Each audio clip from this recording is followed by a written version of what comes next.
This is Help, We Have Strange Powers, Book 10 in the Goosebumps HorrorLand series by RL Stine, Chapter 14.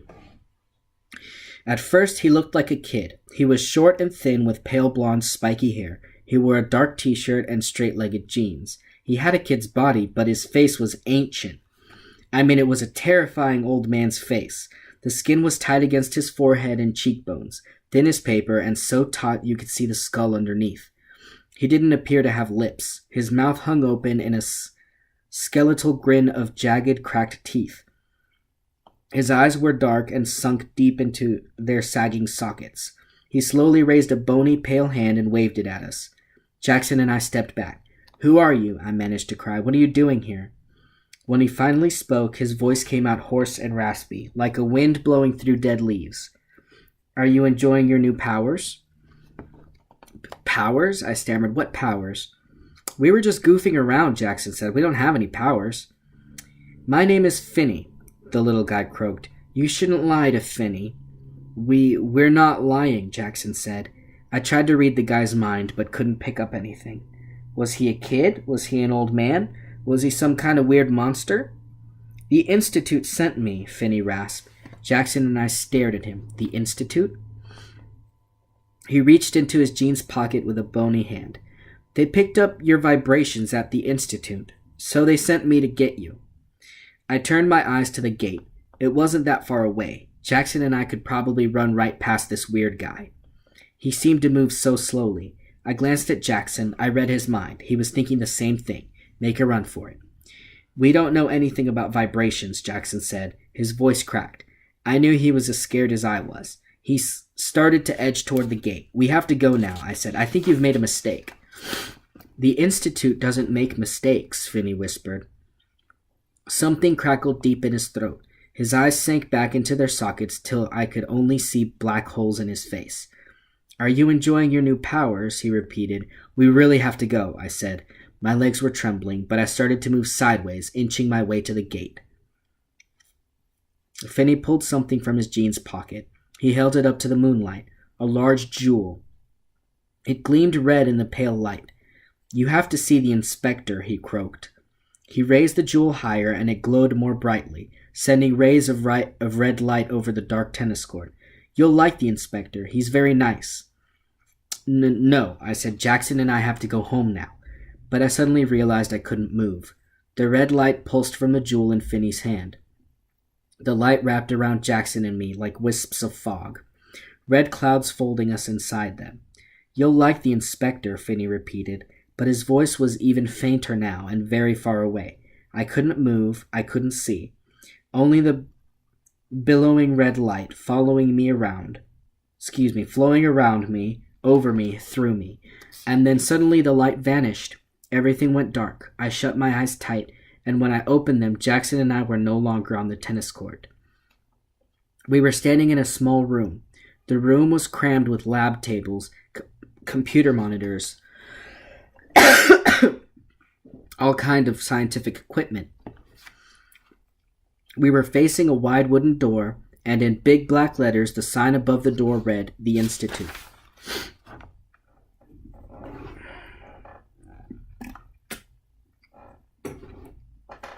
Chapter 15.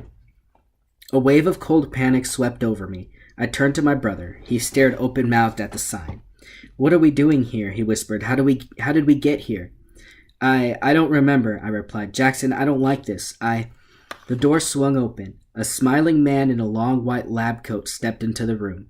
He had tiny round black eyes and a long bent nose stuck in a large bald head. He wasn't much taller than Jackson and me. His head appeared too big for his body, and his bald scalp glowed like a light bulb under the bright lights. He had thick gray eyebrows and a small gray bush of beard on his chin. When he smiled at us, a gold tooth glowed in the front of his mouth. He carried a clipboard in one hand. The other hand was buried in his lab coat pocket. His smile faded as he saw the frightened expressions on our faces. "Don't be afraid," he said softly. His voice was warm and smooth like a TV announcer. "You won't be harmed here. I'm a scientist, a normal scientist, not a mad scientist." He laughed at his own joke, a dry chuckle. Why did you bring us here? Jackson demanded. What do you want? How can you do this? I said angrily. How can you drag people here against their will? He didn't answer our questions. His tiny eyes moved from me to my brother. Jillian and Jackson, he said, nodding his head. Twins often have special mind powers. Did you know that some twins even have their own secret language? We saw a thing on TV about that, Jackson said. But answer our questions, I said. Why did you force us to come here? Did that weird guy hypnotize us or something? He frowned at me. Please, Jillian, relax, he said in his soft, smooth voice. I'm not going to keep you here for long. I'm going to send you back home in a short while if you cooperate. Cooperate? Why should we cooperate with you? I cried. That old guy did something to our minds. That was Finny, my assistant, he said. If we pick up unusual brain vibrations at the Institute, we have to send one of our drivers to check it out. What are you talking about? Jackson demanded. Who are you? Please forgive my rudeness, the man said. He rubbed his short, paint-brushed beard. My real name is very hard to pronounce, so everyone calls me Inspector Cranium. Excuse me, I said. Cranium? He nodded. Cranium means skull. Some of my workers gave me the name. It's kind of a joke. Ha ha, I said, rolling my eyes. Can we go now? Let me tell you what my job is. I do brain research, he said. He stepped over to a keyboard and typed for a few seconds. A picture of a giant human brain appeared on the wall in front of us. See, he said, a normal human brain. Some people think it looks like a disgusting blob of meat, but I think it's beautiful. He smiled and his gold tooth flashed again. I suddenly remembered my new powers. I turned to Inspector Cranium and tried to read his thoughts, but I couldn't. He was blocking me out somehow. Sometimes when people have special mind powers, it's a good thing, Inspector Cranium continued. Take Finny, for instance. Did you know that Finny is 114 years old? I gasped. For real? Inspector Cranium nodded. He uses his special mind powers to keep himself alive. I think that's wonderful, don't you? Jackson and I didn't react at all. Could Cranium be telling the truth? Finny certainly looked 114 years old. Cranium's smile faded. Then sometimes special brain powers can be a bad thing, he said. I'm not saying you two have special powers, but let's just say you do. He scribbled something on his clipboard. His tiny eyes almost disappeared as he squinted at what he was writing. Finally, he turned back to Jackson and me. If you had special powers, people wouldn't know how to deal with you, he said. Your friends would treat you as outcasts. It would be a terrible problem for everyone. You would be treated like freaks for the rest of your lives. I forced a laugh. Well, it's a good thing Jackson and I don't have any powers, I said. I glanced at Jackson. I hoped he caught on. She's right, he said after a few seconds. We don't have special brain powers. Humph. Inspector Cranium made a sound with his lips. He scribbled on his clipboard pad some more. Well, that's why I brought you here, he said. We usually don't make mistakes, but let's give you a few tests and we'll see. Tests? I started. Inspector Cranium raised one hand. A smile spread over his face. Don't be nervous. The tests are very simple and completely painless. I'll have you home in no time. His smile faded quickly. I'll have you home in no time, he repeated, if all goes well. Chapter 16. He turned and walked to the other side of the lab. His shoes clicked loudly on the lab floor. He started turning dials, pushing buttons, and tapping on keyboards. Listen to me, I whispered to Jackson. No way we can trust this guy. Don't let him know we have special powers. If he thinks we're normal, he'll let us go home. But how can we hide it from him? Jackson whispered back. Maybe he did pick up our vibrations. Maybe he can read minds.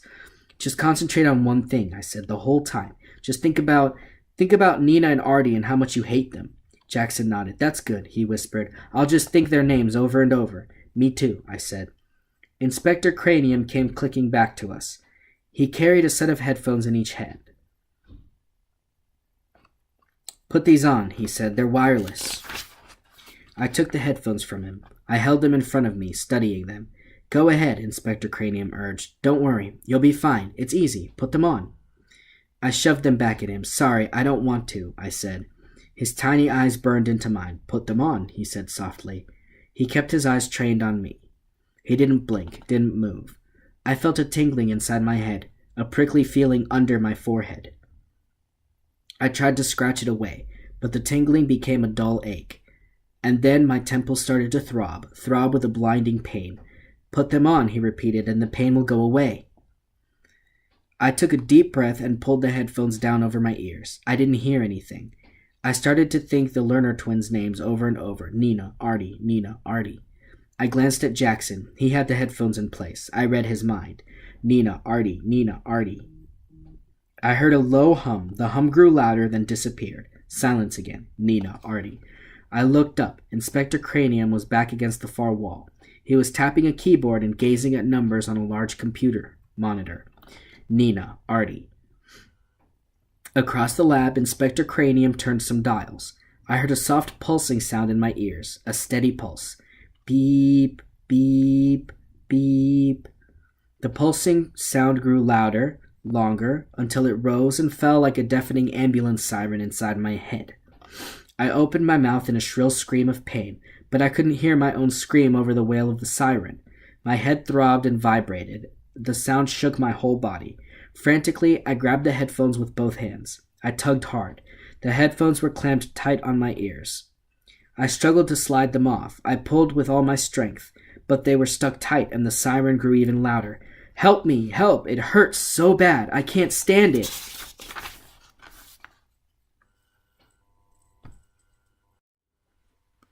Chapter 17. The siren faded. I could still hear it echoing in my ears. All my muscles were tight. My teeth were grinding so hard my jaw ached.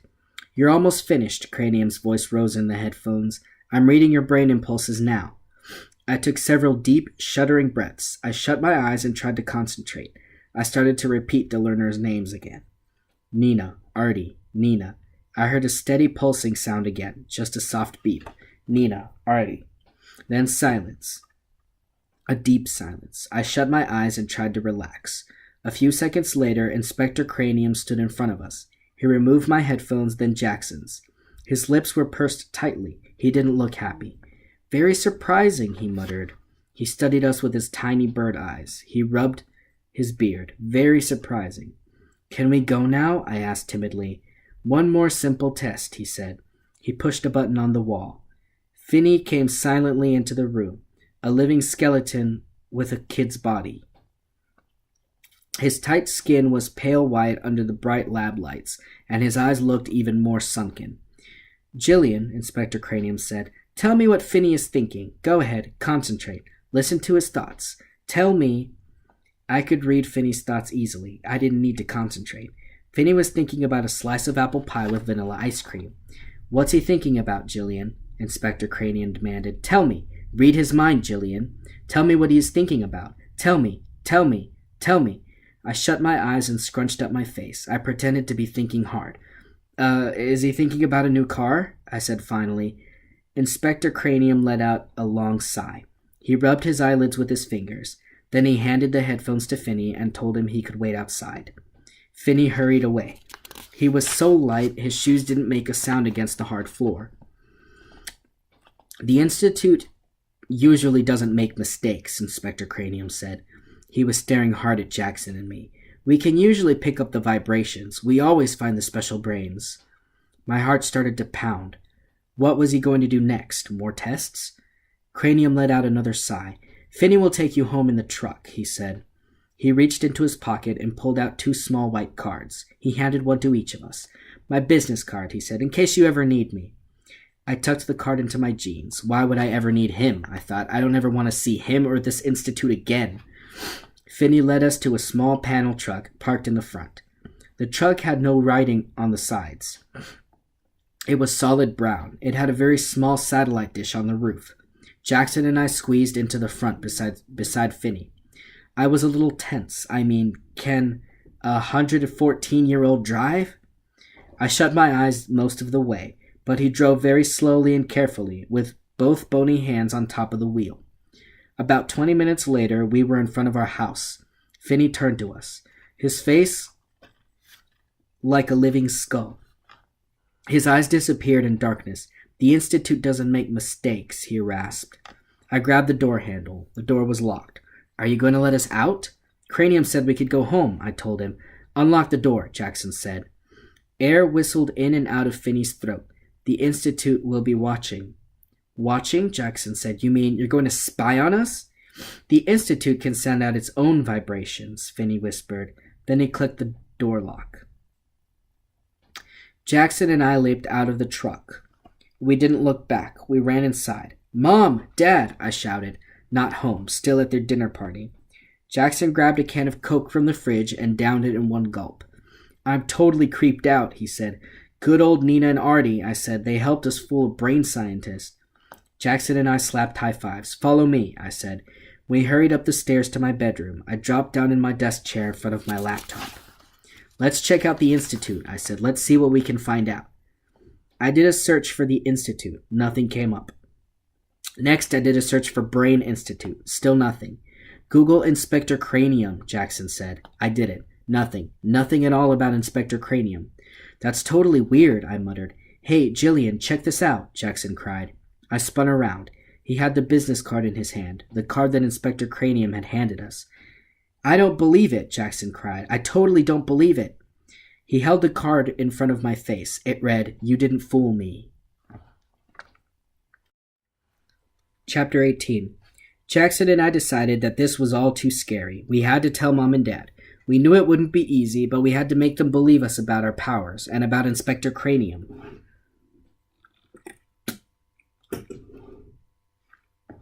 The next morning, we hurried down to breakfast. Dad was hunched over the newspaper at the kitchen table. Mom stood at the sink, filling the tea kettle. I grabbed an English muffin and stuffed it into the toaster.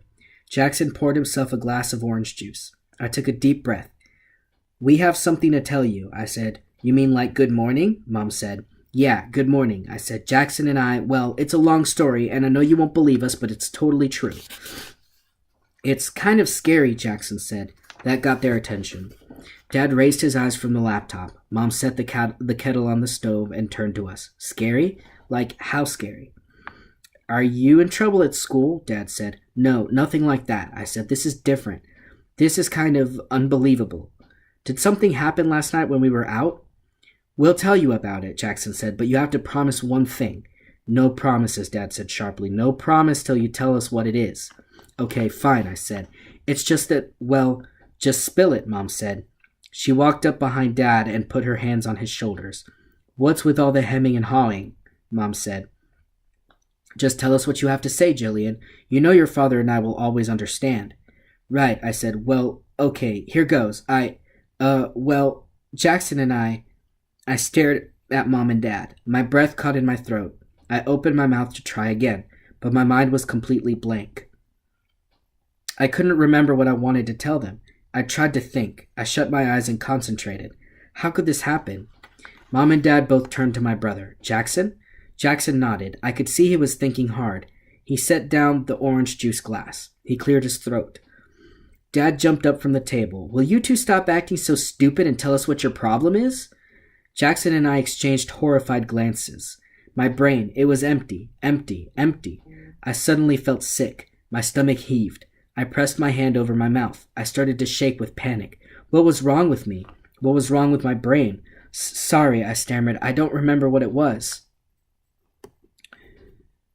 Sorry, Jackson repeated. He had gone very pale. I don't remember either. Guess it wasn't very important, Mom said quietly. You're both joking, right? Dad said. You cooked up this joke together. My muffin popped up in the toaster. Have your breakfast, Mom said. Maybe you'll remember what you wanted to tell us. Maybe, I said. I didn't feel like eating. My stomach was churning. My head felt heavy, as if a big rock had replaced my brain. Jackson and I couldn't wait to get out of the house. We had to talk.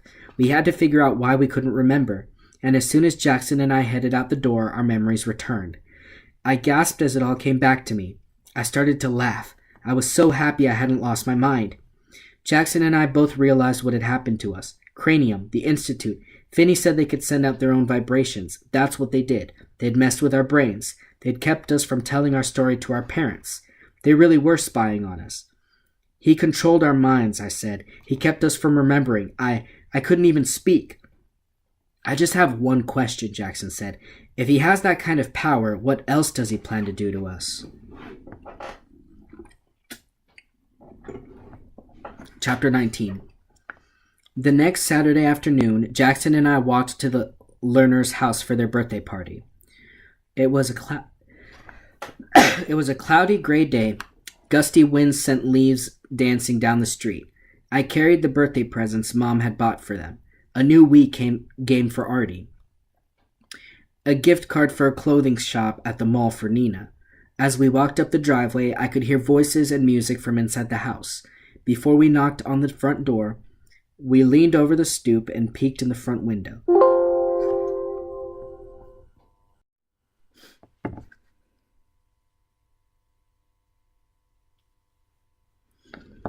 Oh wow, Jackson groaned. Look at all the balloons, so babyish. Are they going to have a clown too?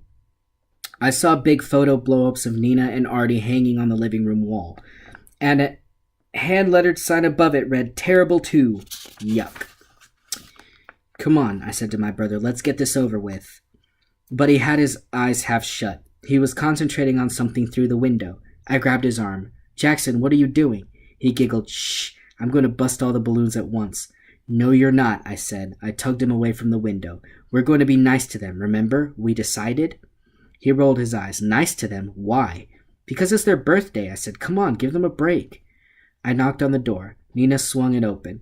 Hi, come in, she shouted. She was wearing a short black skirt and a pink t-shirt that said Birthday Princess in sparkly letters. She had earplugs in her ears. She saw me staring at them. Loud music gives me a headache, she said. She pulled me into the room. 7 or 8 kids from our class were standing around drinking punch from little paper cups. Mrs. Lerner stood behind a table with a brush in her hand. Doesn't anyone want to have their face painted? She shouted. Totally embarrassing. Jackson hurried into the den where Artie was playing a Wii tennis game with his cousins, 2 5-year-old boys. They kept begging him for a turn, but Artie wouldn't give up the racket. Everybody dance, Mrs. Lerner shouted. Come on, boogie, everybody boogie down. No one moved. The kids all looked embarrassed. The music was terrible, so bad even my parents wouldn't listen to it. I moved toward the den. Jackson handed Artie his present.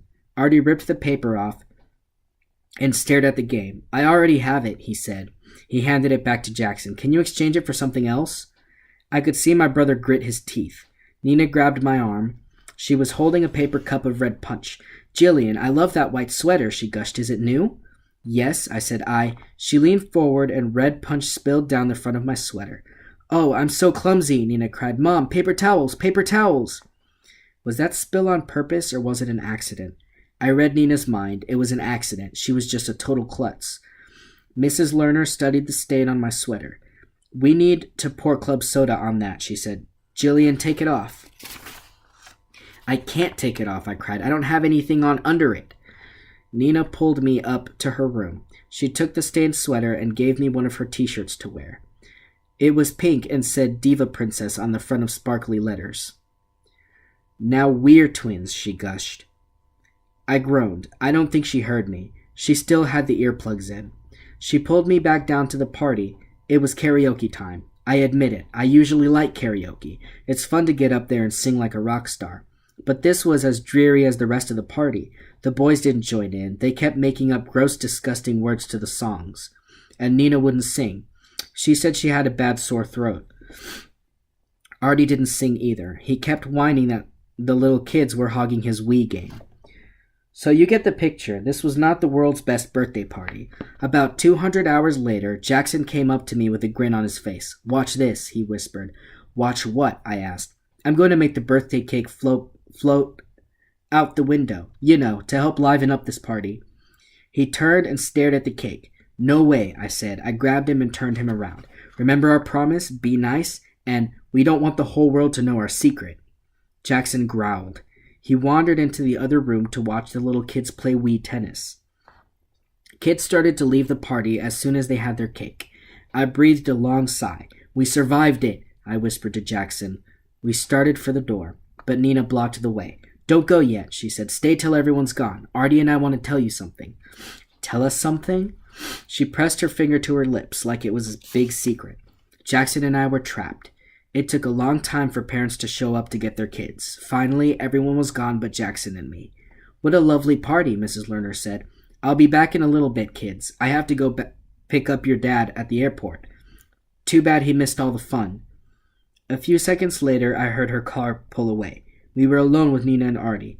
We want to tell you something, Nina said. Artie grinned. Yeah, we have a little surprise. What kind of surprise, I wondered. Nina opened her mouth to explain. A deafening crash behind me made me jump. I spun around and saw the front door burst open. All four of us cried out as Inspector Cranium came roaring in. His white lab coat flew behind him. His bald head was drenched with sweat. His tiny bird eyes darted around, taking in everyone in the room. Did you really think you could fool me? He boomed. Did you really think you could keep your powers hidden from me? Jackson and I backed up against the wall. My legs were trembling. My heart started to pound. I saw Nina and Artie back away too. Their eyes were wide with fright. Artie stumbled and fell over the arm of the couch. Cranium angrily stormed toward us. I knew I had to act fast, but I was too frightened to move or think. Cranium came closer. Finally, I found my voice. Jackson and I are sorry, I said. We didn't mean to fool you. We... Shut up, Cranium growled, his eyes glowing with fury. But we aren't, Cranium cut me off. I told you to keep still, he bellowed. He gave me a hard stare, and I felt a sharp electrical jolt like a slap. Ow! I cried out and pressed my hand to my burning cheek. Cranium was inches from me. I closed my eyes and tried to block him out. You know who I am, he boomed. You know what I have to do with you. I have to drain your brains.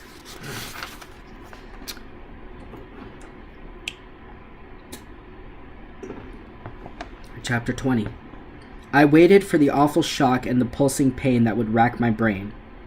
Waited. Huh? I felt nothing. I opened my eyes and saw Cranium standing by the couch. He was staring at Nina and Artie. Nina screamed. Artie scrambled up from the couch. Leave us alone, he cried. You don't want them, I shouted. Why do you want to frighten them?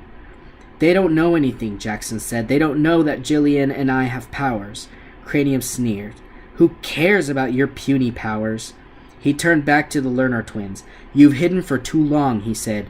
You give me no choice. I have to drain your brains completely. To drain our brains? Nina stammered. This is totally crazy, Jackson blurted out.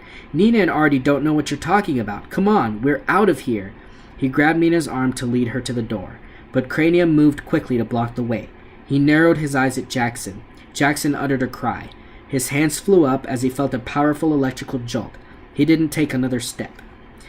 What does that mean? Drain our brains, Artie whined. His nose was running, but he just let it drip. Who are you?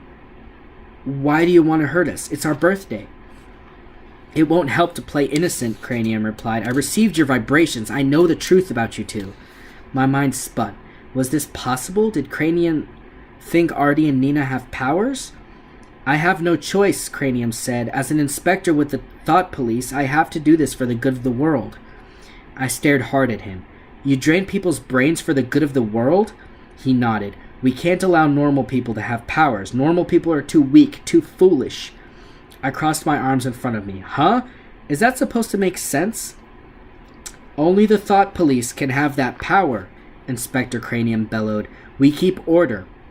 Don't you ever wonder why you never meet any real superheroes? He asked. It's because we get to them first. You mean, without you there would be real superheroes in the world? I asked. Inspector Cranium scowled at me. Lots of people have powers, but we make sure they can't use them. There are very few people in the world who know what to do with superpowers. We know who they are, and the rest must be done away with. The four of us stared at him in terrified silence. Enough talk, Cranium growled. He turned to the Lerner twins. I have to empty out your brains now. Chapter 21. He pointed a finger at Nina and Artie, staring hard. He began waving his hand in circles as he pointed. Artie let out a groan. Nina grabbed her head with both hands. It hurts, she wailed. As I watched in horror, I knew what was happening. Cranium was draining their brains, draining away all their thoughts. Beside me, I saw Jackson start to move. He began waving both arms, whirling them up and down like a windmill. He stared at Inspector Cranium and pumped his arms hard and fast. A few seconds later, Inspector Cranium stumbled backward. He grabbed his throat. He started to choke. Jackson didn't stop. He kept windmilling his arms, just staring hard at Cranium.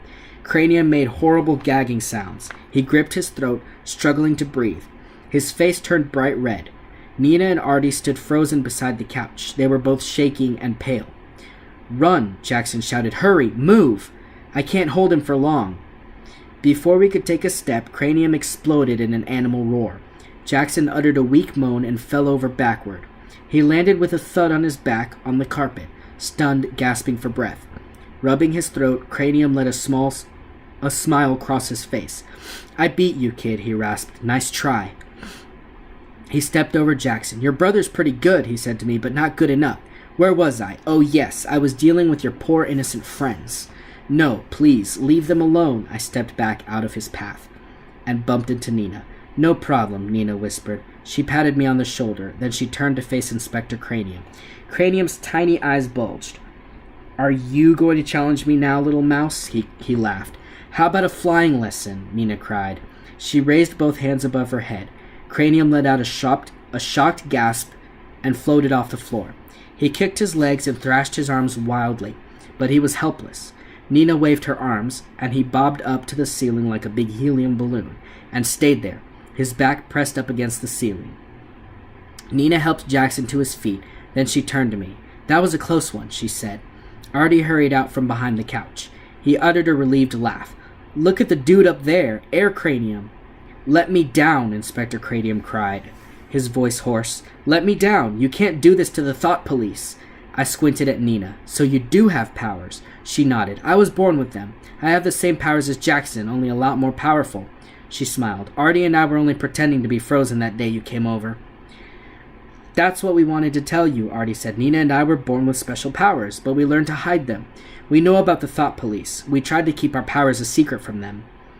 "Having powers is too dangerous," Artie continued. He glanced up at Cranium, bobbing on the ceiling. "The Thought Police are always out there, always looking for people who are different. Nina and I act like nerdy, klutzy kids so no one will notice us," Artie went on. "We don't want anyone to know the truth." Nina and Artie Lerner had superpowers? I was so shocked I almost forgot about Cranium. I looked up. He shouted down at me. "Let me down. I'm serious. You can't keep me up here. Let me down, and I'll go easy on you and your brother. I just want the others." Then, before I could answer, Cranium reached down and grabbed me by the hair. Chapter 22. "No, let go," I shrieked. He tugged hard and cried out in pain. And I cried out in pain. I tried to grab his hands and pull them away, but I wasn't strong enough. Jackson started to windmill his arms again. Cranium made a gulping sound. Again, he began to gasp and struggle for breath. Red-faced, he locked his eyes on Jackson. Jackson uttered a cry and toppled onto his back on the floor. He tried to get up, but Inspector Cranium's powers held him down. He tightened his grip on my hair and pulled with all his strength. Pain shot down my head, down the back of my neck. He almost lifted me off the floor. Then I saw Nina standing very stiff and still. Her eyes were narrowed at Cranium's hand. Nina gritted her teeth, concentrating hard. I heard a sick popping sound, then the crackle of bones breaking.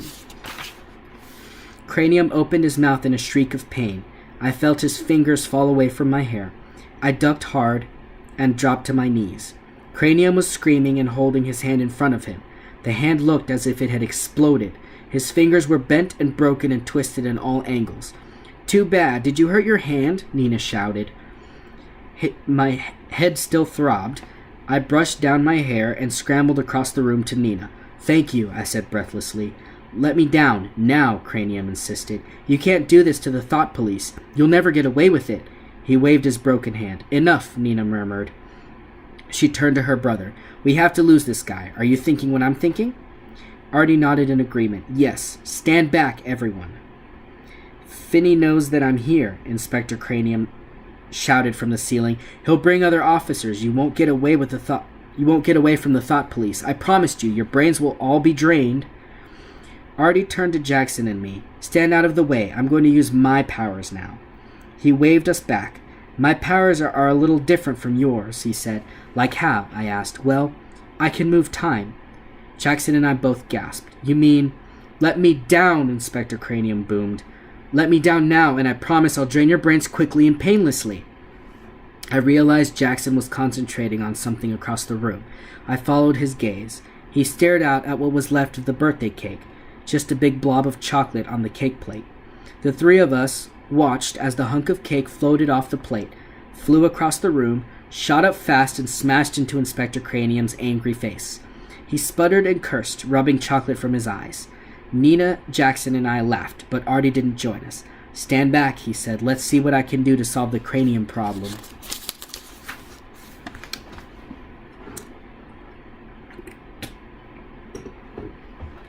Chapter 23. Artie crossed his arms tightly over his chest. He clenched his jaw and shut his eyes. He muttered some words I couldn't make out. Then he opened his eyes and raised them to Inspector Cranium, bobbing on the ceiling. "Let me down," Cranium boomed. "This is your final warning." Artie chanted some strange words in a low voice. He kept his stare on Cranium. "Your last warning," Cranium repeated, but this time his voice was higher, softer. "You kids cannot handle your powers. You must stop this nonsense and let me down." Cranium's voice grew even higher. I gazed up at him. "Oh my goodness," I cried out in shock. Cranium was no longer bald. He had a full head of black wavy hair. As I stared, his beard disappeared. He was growing even shorter. His arms and legs shrank into his lab coat. "He looks a lot younger," I muttered. "He is younger," Nina said close beside me. "It's working. Watch." Artie had his eyes wide on Cranium, with his arms still crossed in front of him. He chanted the same words over and over. Cranium's hands thrashed at his sides. His shoes fell off and thumped to the floor. He kicked the ceiling with his bare feet. "Let me down! Let me down!" he shouted in a little boy's voice. "Let me down! This isn't fair! This isn't fair!" And then, wah! Wah! Cranium wailed like a baby. He was a baby. A red-faced baby wrapped in a big lab coat, furiously waving his tiny hands and legs. "Wah! Wah!" It worked, Artie gasped, breathing hard. "I sent him back. I turned back time for him. Wow, that was wild." Nina raised both hands. She pointed up at the wailing baby and swept both hands toward the battered front door. Still crying at the top of his lungs, baby Cranium went sailing across the room and out the open door. We watched from the windows as he went flying over the trees into the distance. Then we all started laughing and talking at once. We slapped high fives and touched knuckles and did a crazy celebration dance around the living room. I'd never felt so happy. "Artie, that was amazing," I cried. "You both were amazing." Nina nodded. "Yes, we're amazing," she said, "but we're also in trouble." Her grin faded. "Do you really think we can ever be safe from the thought police?" Jackson and I looked for the Lerner twins at school on Monday, but they weren't there. After school, we walked to their house to see how they were doing. I rang the front doorbell. We waited. Silence inside the house. I rang the bell again and knocked. Nobody home? I jumped off the stoop and gazed into the living room window. "Oh, wow, I don't believe this," I cried. "Jackson, look, it's empty." All the furniture was gone. The room was completely bare. We hurried around to the back and peered into the kitchen, dark and empty. "They're gone," I said, "just disappeared without saying goodbye or anything." Jackson shook his head. "The Lerners were only here a few months. Guess they have to move around a lot." I grabbed his shirt sleeve. I read his mind. We were both thinking the same thing. Will we have to keep moving too? We walked to the shoe store on the next block. Dad had given me money to buy new sneakers. We walked in silence. We were both thinking hard about Nina and Artie and Cranium. Outside the store, I stopped and let out a shocked cry. "Jackson, look!" On the corner in the middle of the sidewalk stood a small booth bathed in a purple glow. A fortune-teller's booth. Madame Doom. We hurried over to it. The old wooden fortune-teller sat in front of the red curtain. She was dressed in purple, with a long purple scarf over her black wig. She leaned toward the glass as if staring out at us. "Is it the same one?" Jackson asked. "Yes, look," I said, pointing. "The same eyebrow chipped away." Jackson blinked. "But how did it get here from the mall? What is it doing on the sidewalk?" "Maybe it's following us," I said. "Ha ha, very funny, Jillian." "Put a quarter in," I said. "Let's check out our fortune." Jackson frowned at me. "Last time, it said something stupid about a theme park." I gave him a shove. "Go ahead, try it. Maybe it'll bring us good luck."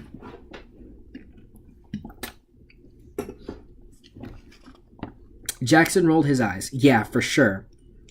He found a quarter in his pocket. He slipped it into the slot. Slowly, Madame Doom began to move. She blinked. Her head rolled back, then forward. One pink hand lowered heavily to her side. With a loud click, a small white card slid into the hand. Then slowly, very slowly, creaking loudly, she raised the card to us. Jackson grabbed the card, read it out. Read it out loud, I said. What is our fortune? Jackson read it. Take good care of your teeth, and they will take care of you. He laughed. How lame is that? That's the worst fortune I ever saw. Hey, wait, I said. I grabbed the little card from him. There's something on the other side.